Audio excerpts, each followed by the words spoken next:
Football 24/7 across the JAKIB Media YouTube channel. Breaking news in South Philadelphia.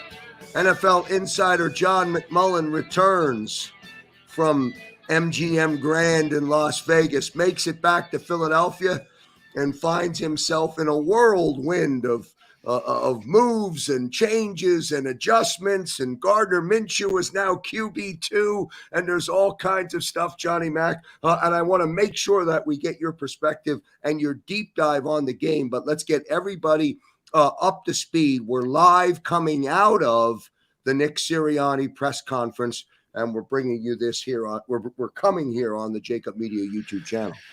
Yeah, so the Eagles moved Joe Flacco back to the Jets. The Jets need a backup quarterback.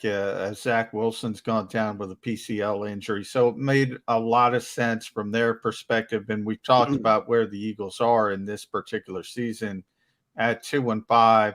You know, you have a veteran player who's not going to be here long term. If you can spin them off and get something for them, it was probably the prudent thing to do. The Eagles get a conditional 6th-round pick and can go up to a 5th, depending on how much Joe Flacco has to play. And he's gone to play because they don't have a legitimate backup quarterback to Zach Wilson. So we'll see how quickly they can get him up to speed. Obviously, it's a different coaching staff, so even if he's there, there's a little bit of change. But Joe's been around for a while, so you know, good luck to him. Was here for a very short time, but obviously a South Jersey native. You knew something was cooking. Really, the first domino, the Eagles claimed a quarterback off waivers from the Miami Dolphins, Reed Sinnett. And you say, well, what the heck is going on? You don't need 4 quarterbacks. And oh, by the way, they released long snapper Rick Lovato to make room on the roster for the new quarterback. So obviously you need a long snapper. So another shoe was going to drop, and that was the Flacco trade to the New York Jets. Once that becomes official, the Eagles will bring Rick Lovato back. He's a best-in veteran, so he doesn't have to go through waivers. You can have that wink deal. Say, Rick, we're going to bring you back. We need the roster spot. That's sort of what it's been a theme in the NFL this year with long snappers. You'll probably see the league shut that down because they're not going to like the way teams are manipulating the rules. But the Eagles took advantage of it, so he'll be back. So that's sort of all the mechanisms that went on with this particular trade.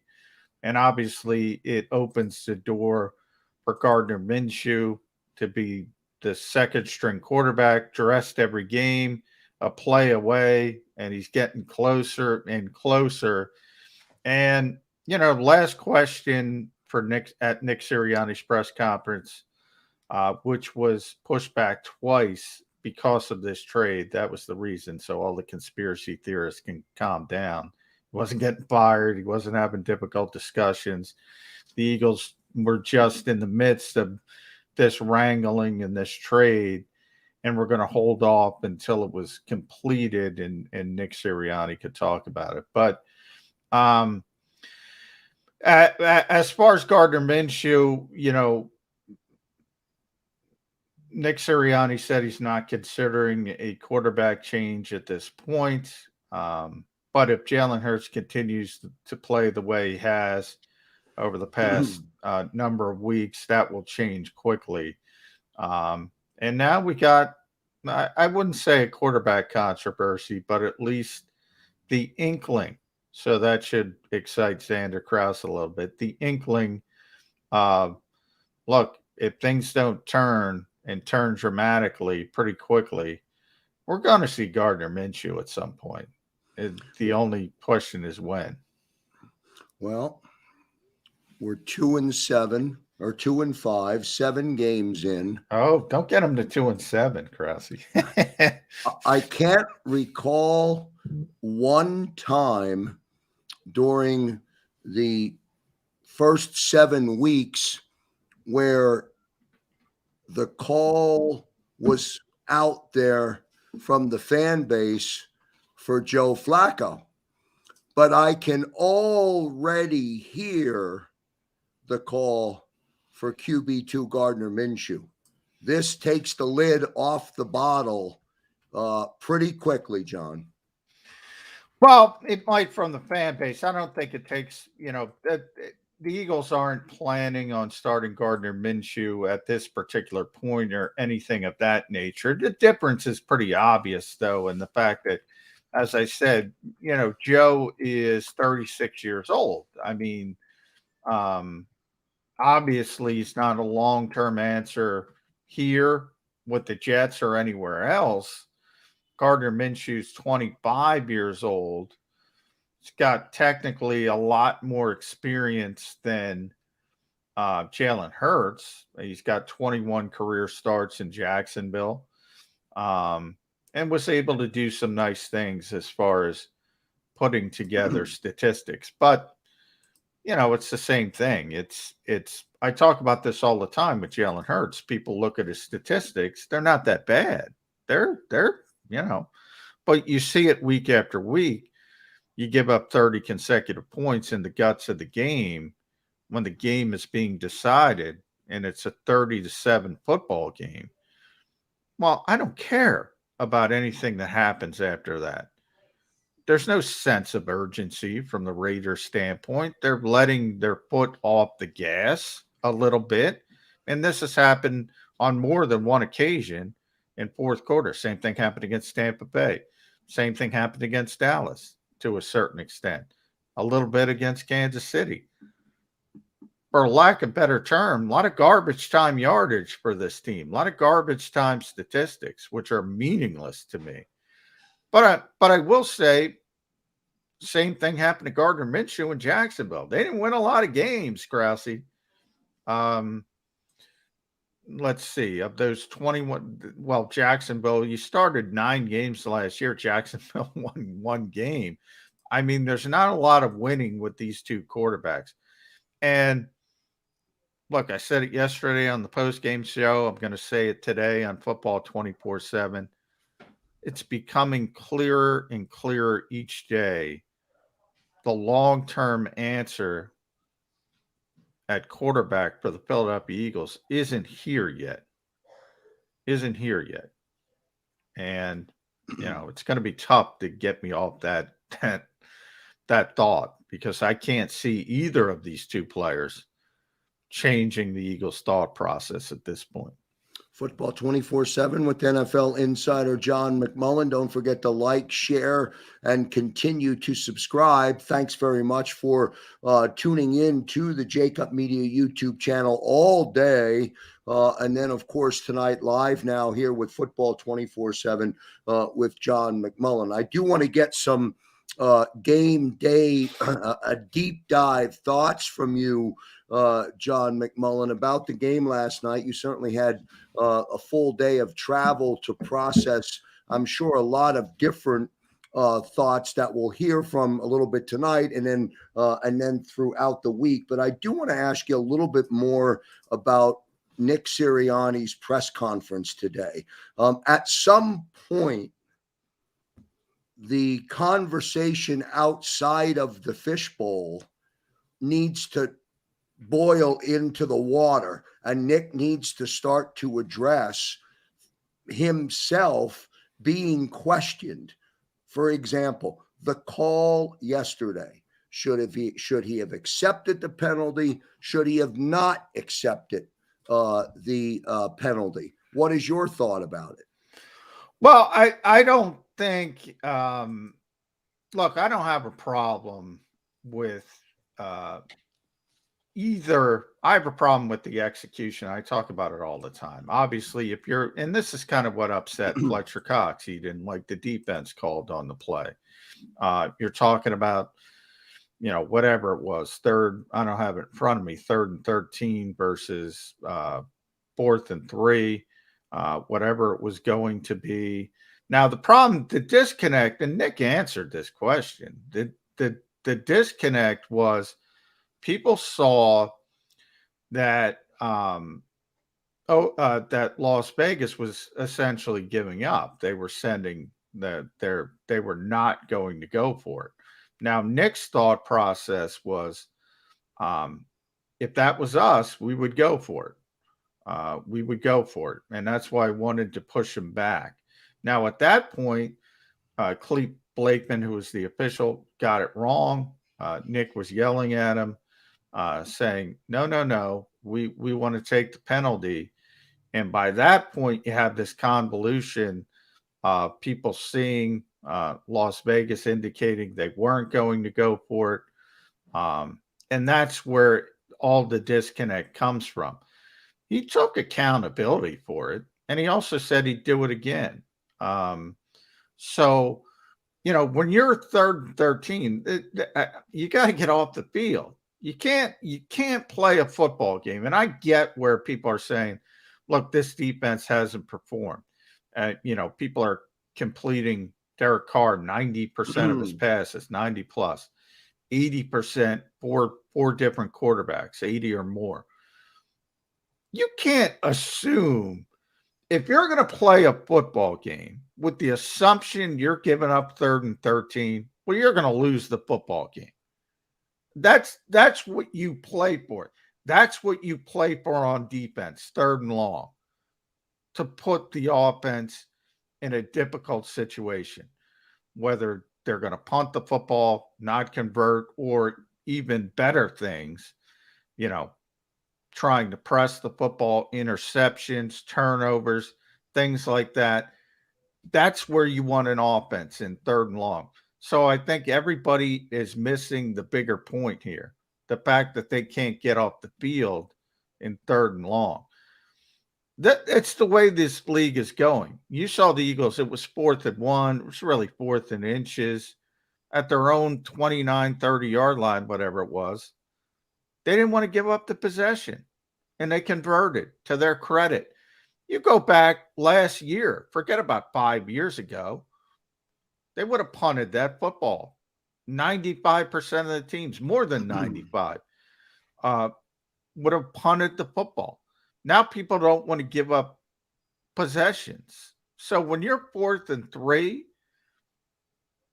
I mean, there's a pretty good chance in the modern NFL that at that position on the field, people are going to go for it. That's what the Eagles thought. They ultimately were wrong. But I think that there's a disconnect saying, oh, well, once he saw them indicate they weren't going to go for it, he should have changed your mind. You can't change your mind. He told the official, and you can't wait then and see, okay, this is going on. No, I'm going to change my mind. Once you make that decision, you make that decision. By the way, just so I understand, because I was confused by it when I watched it in real time.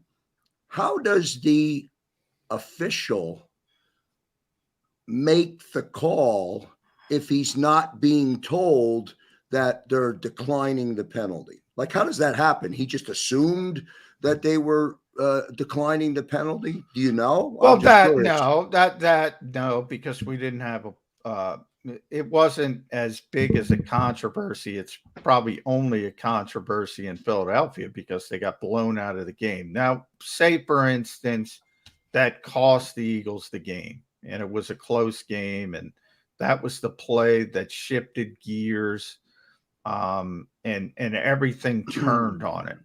Well, then, they would have made Clete Blakeman available to a pool reporter to talk about it, something of that nature. But, in the guts of a game, it's just another play. It's just another situation where the Eagles weren't able to get off the field from a defensive standpoint. And that's the bigger issue. I mean, that's what you want. 3rd and long. It's exactly what you want. And they weren't able to get off the field. John, let me ask you this. Just because you say that you would make the call the same way again, and then in today's press conference, I heard that reference to double down, just because you're willing to double down on a decision. No, it doesn't make it right. Doesn't make it right. No. And that's fair. And obviously, but I say this all the time, and you know it, and you've heard me tell you this, Krause. People don't judge play calling, or in this case, decision making. They judge results.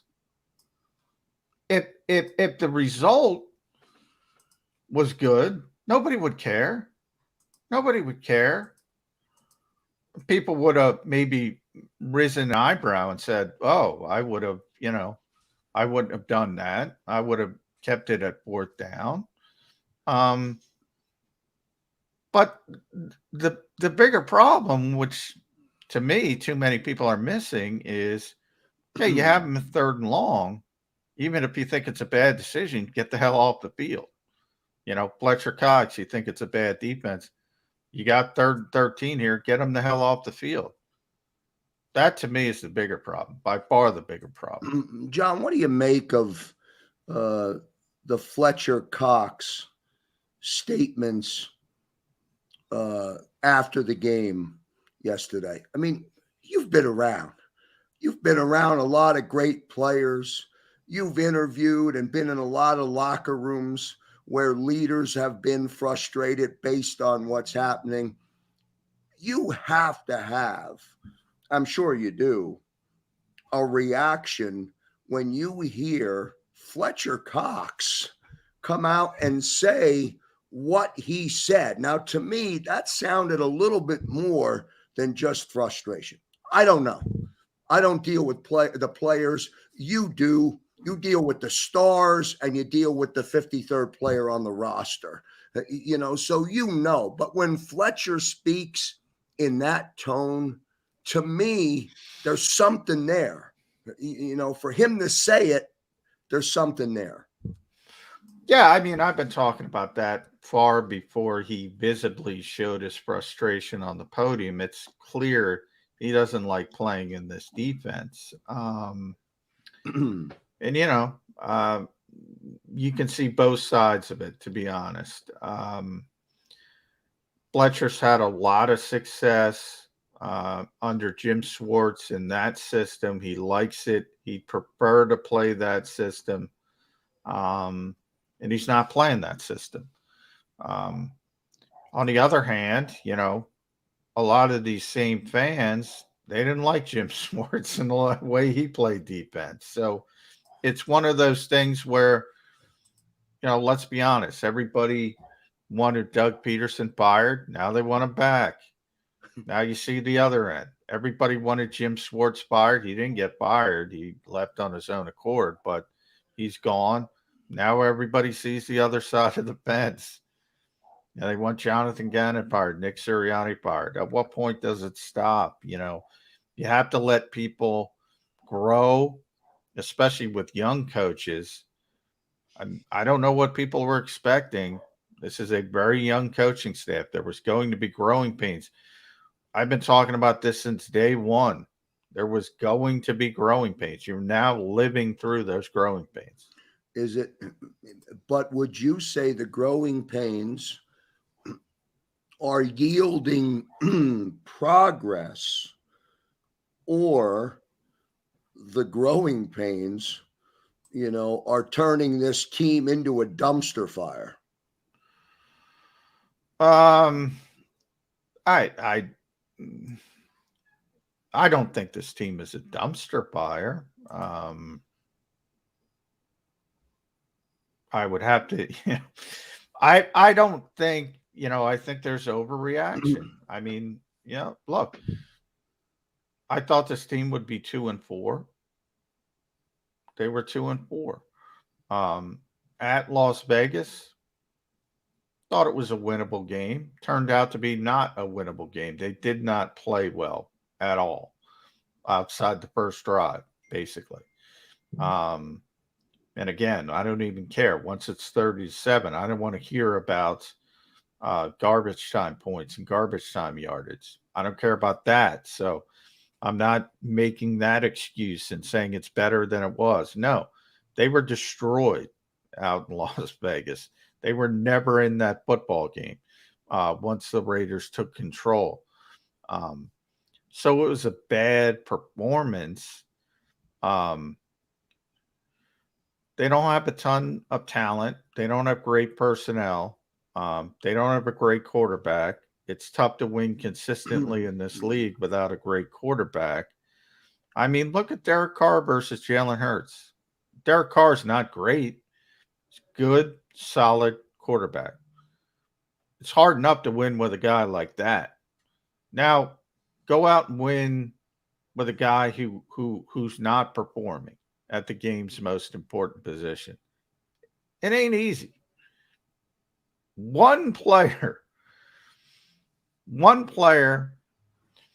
comes in, turns the corner, and this team is all of a sudden the Raiders. Not great. 5-2 if everything falls correctly. So I think there's a lot of overreaction because there's tremendous growing pains with the quarterback and the head coach and the young coaching staff as a whole. But I do think it's an overreaction. Football 24/7 here on the JAKIB Media YouTube channel with NFL insider, the well-traveled John McMullen, home from Vegas, only to begin planning his trip to Detroit. I don't want to talk about, we'll save the Detroit conversation for later in the week, Johnny Mac. I did want to get into the football game a little bit now that you've had a chance to at least process a little bit. What you saw, I like to call it the McMullen deep dive. There's the initial reaction that you provide on the live post-game show. And a lot of that reaction is immediate reaction. And then it's fueled by sitting in on the press conferences and listening to Goddard or Jalen and head coach Nick Sirianni. And then you go to work. Then in your next 24 hours, you start to get into a deep dive. Tell us what you saw. What did you see that we may have missed in that game as you started to analyze it the day after?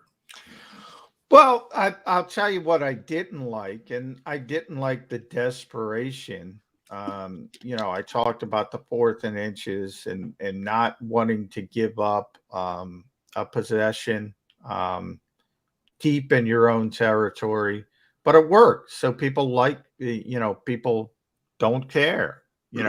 We talked about the decision, which turned to 4th and 3, that the Raiders were going to punt on into a 3rd and 15. And that was the Zay Jones big reception on 3rd and 15, which, oh, by the way, in the end, that was also the drive where Avonte Maddox got the interception. So I kind of doubled down on why are people so obsessed with that, because it didn't even hurt the team in the end. Now, it's frustrating. You don't get off the field, as I mentioned, and that's the bigger issue. You got to be able to get off the field on 3rd and 15. I think I said it was 3rd and 13. It was 3rd and 15. You got to be able to get off the field on 3rd and 15. That's the bigger issue. So I do think there's this, sort of being in that forest, and you can't see because the trees are all surrounding you and you can't see the bigger issue, So we talk about those garbage time points. Well, let's look at the numbers, Krause. The Raiders had 442 yards. The Eagles had 358. Well, that doesn't seem that bad. Oh, but it was bad. It was 273 to 118 at halftime. Mm-hmm. When the game was being won. When the Raiders were scoring 30 points and without an answer from the Eagles offense. So, who do you want to blame? There's plenty of blame to go around. Obviously, the defense has taken their hits because of what Fletcher Cox said, rightfully so. But, there's no law, as far as I know. You're not going to get indicted for scoring some points of your own even if the Raiders are scoring. So again, when you're sitting there and you have the great first drive, and then it's 30-0 Raiders from that point forward, you got to find a way to help out the defense a little bit with some kind of offensive momentum, and they just weren't able to get it. So,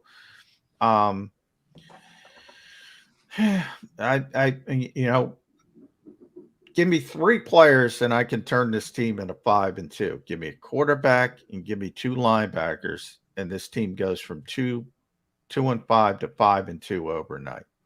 John, let me ask you this, and I posed this question to Dan Sileo last night in our post game show to try and get some understanding and some clarity. Sileo, as you know, defense, great defensive player, understands that side of the ball.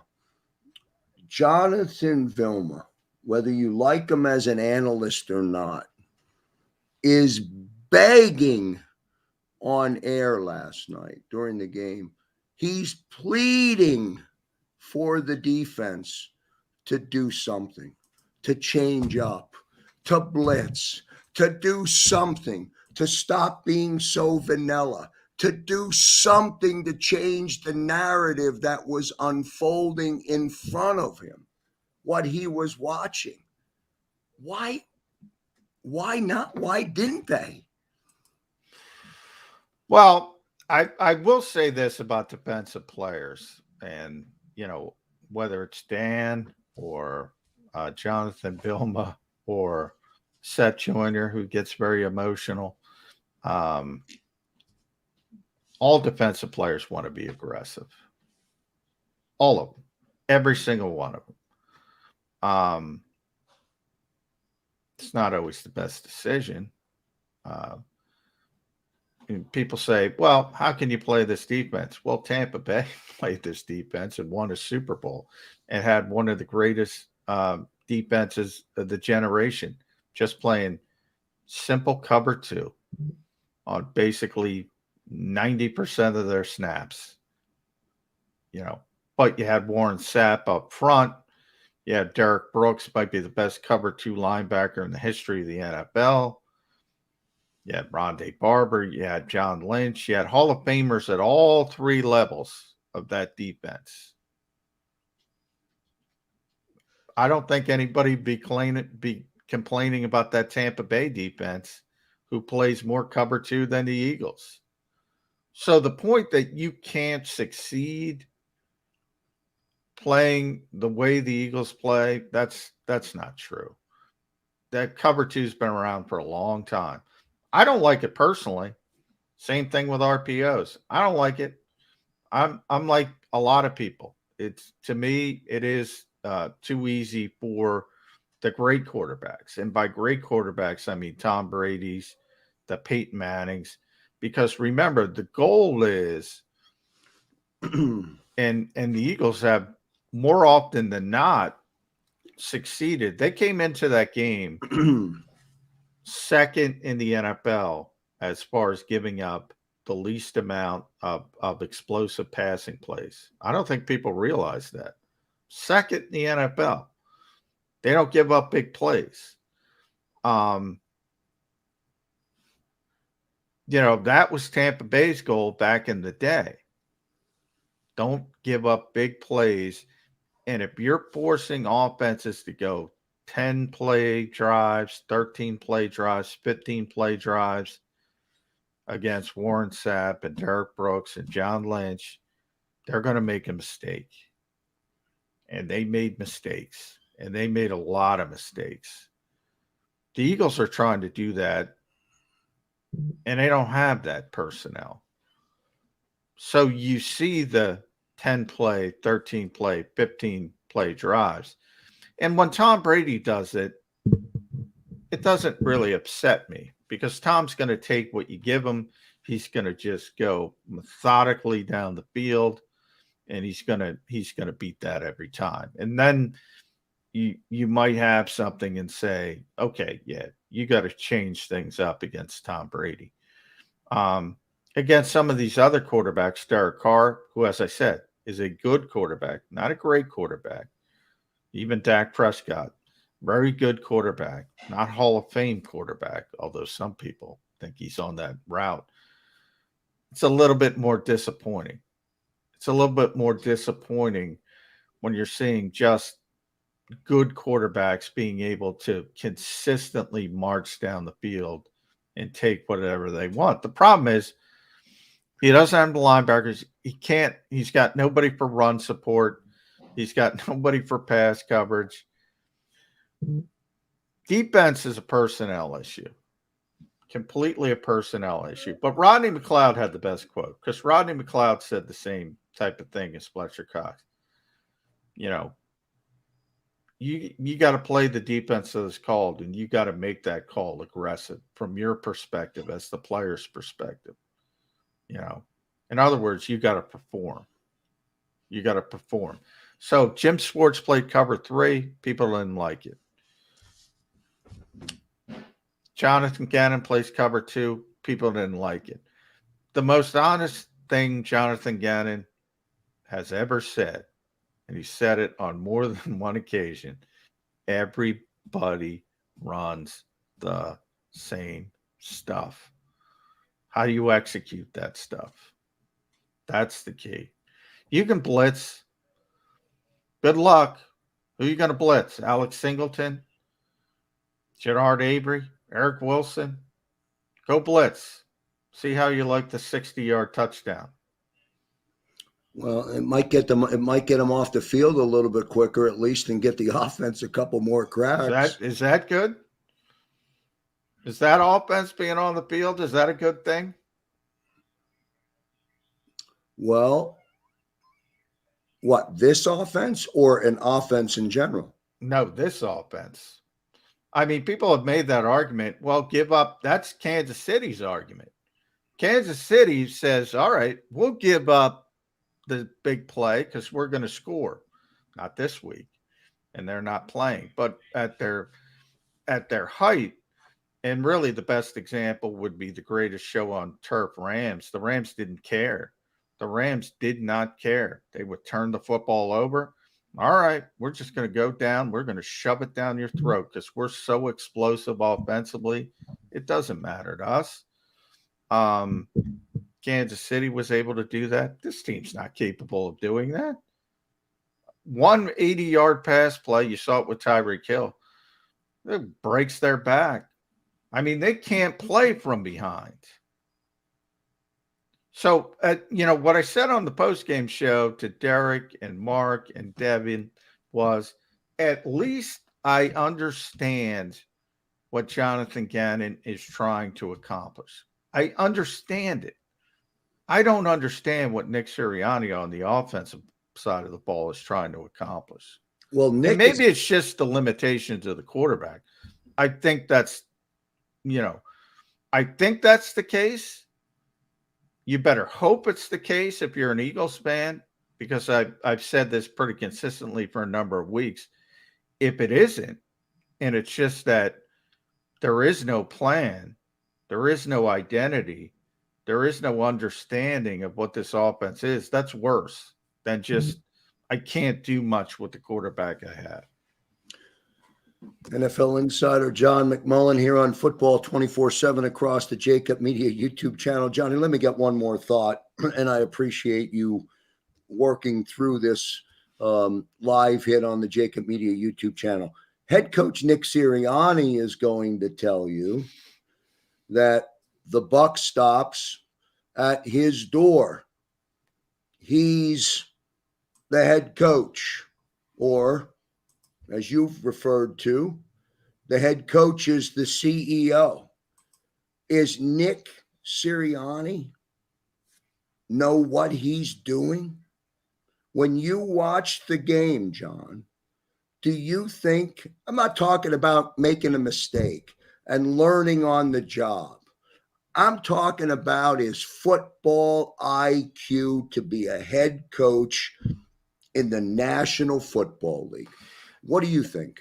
No, I think Nick is fine as far as being understanding about offensive football, understanding his football IQ, I think is very high. I think the issue, and I tried to get Nick on record. He didn't want to do this. Like, who's helping him with game management? Who was helping him? We just explained what happened in the third and fourth down. Why isn't somebody in his ear saying, no, they're sending the punting team out? You know, who is that guy? Who is this Ryan Paganetti? He won't say. Now, he says it's his responsibility, so he doesn't want to throw anybody under the bus. But the reality is, when you're the play caller as well as the head coach, you got so many irons in the fire. You know, you need help. You need delegate, especially when it comes to game management. You know, should we challenge a call? That fourth down, analytics situation, 4th and 3 versus 3rd and 15. Where's that coming from? The onside kick. Nick spoke about that a little bit, which, by the way, had a chance to work. If it were a little bit of a better kick and popped up, Jake probably would have gotten it. But those are the types of decisions where you need help. You can't do everything yourself in an NFL game.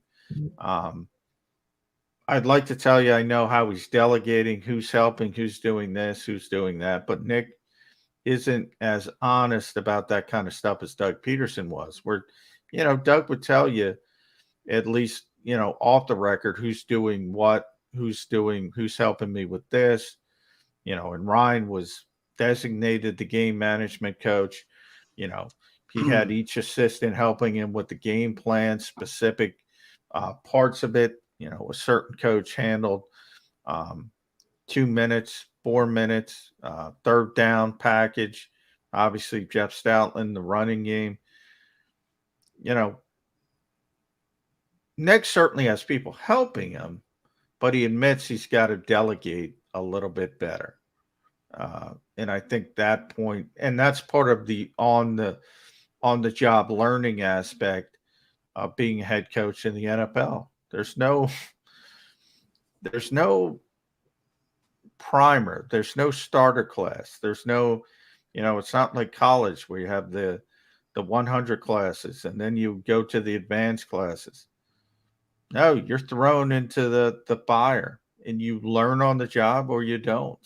And right now it doesn't look good, but the Lions are coming up. The Jets are coming up. You might see Joe Flacco in that Jets game. The Giants are coming up twice. Right. The Washington football team and Taylor Heineke are coming up twice. There's going to be a chance to win some football games. Now, if they start losing to teams like that consistently, then you're going to have some deep discussions, difficult discussions. NFL insider John McMullen here across the JAKIB Media YouTube channel. Special thanks to everyone joining us here live tonight on the JAKIB Media YouTube channel. Don't forget to like, share, and subscribe. And all of your comments coming in throughout the live segment will carry over. Birds 365. John, will you make it to Birds 365 tomorrow? I don't know what your week looks like, but what does it look like? Well, we don't even have the schedule. Yeah, I'm going to be there tomorrow. Wednesday, I assume, is going to be COVID testing. And we'll see from there. But hopefully, I got no sleep, so I'll be up though. I'll be there. I'm going to end our segment tonight with the 1, 2, 3, 4, 5, 6 words that I jotted down today from listening in on the press conference, waiting to do the report, only because it was so late. I never get to listen to the press conference. Corrections, standard, business as usual, frustration, autonomy, and rhythm. okay for everybody to define what they think they mean. I'm not really sure, but good stuff today from NFL insider John McMullen. The MGM Grand is now a better place, Johnny Mac, because that's where you were while you were. It's a better place because I left. That's why you were in place. Vegas. All presented by Stateside Vodka. Go to statesidevodka.com. Use that keyword JAKIB. Great stuff, Johnny Mac. Thanks a million, brother. All right. Thanks, Krause.